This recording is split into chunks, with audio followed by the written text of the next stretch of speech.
Hey folks, Haas from GNAT News. Today I'm in Wynn Hall at the Wynn Hall Library. I'm talking to librarian Don Santos, and I came through a lot of bad construction to get here, so why am I here today? We are here to talk about Banned Books Week.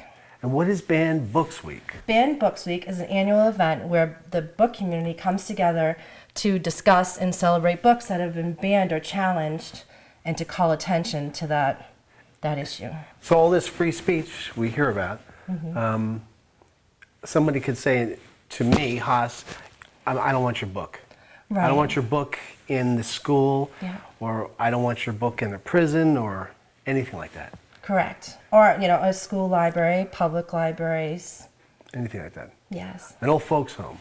Yes. We don't know how bad it gets. Right. To just ban a book, to ban it, burn it, and they just don't want people to read it.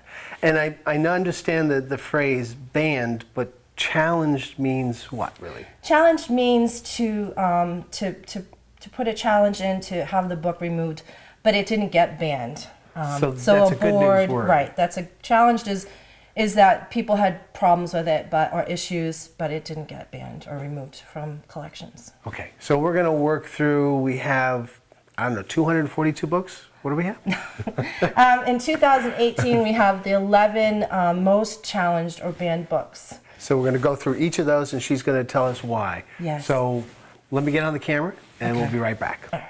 Starting with number 11, we have Two Boys Kissing by David Levitan. Challenged and burned for including LGBTQIA content. Number 10 is This Day in June by Gail Pittman. This is challenged and burned for including LGBTQIA plus content.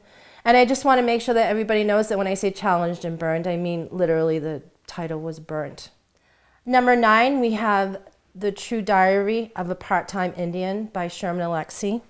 This title was banned and challenged for sexual references, profanity, violence, gambling, and underage drinking, and for its religious viewpoint. Number 8, we have Skippy John Jones by Judy Schachner.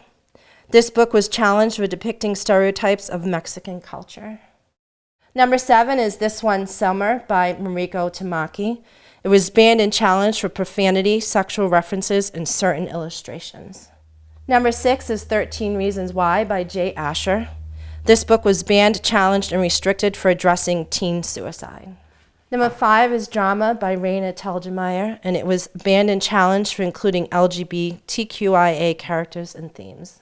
Number 4 is The Hate U Give by Angie Thomas. It was banned and challenged because it was deemed anti-cop and for profanity, drug use, and sexual references.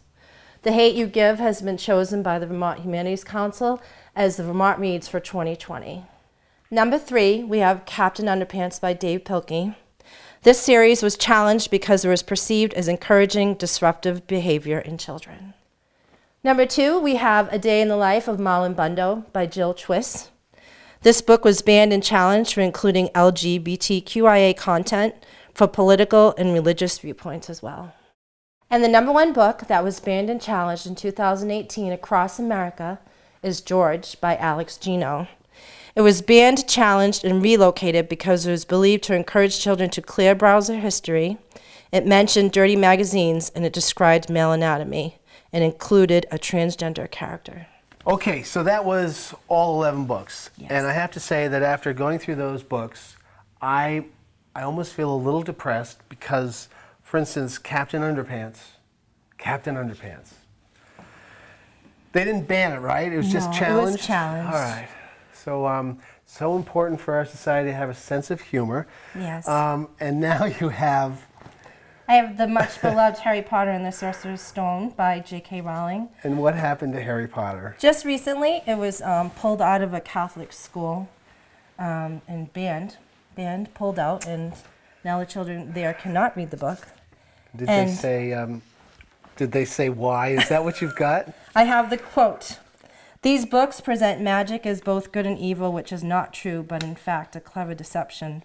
The curses and spells used in the books are actual curses and spells, which when read by a human being, risk conjuring evil spirits into the presence of the person reading the text. You mean if I use those spells in that book, I can become an all-powerful something or other? Yes, it's magic. Great. Tell me, so it was banned? It was banned. It was actually taken out of the school. Okay.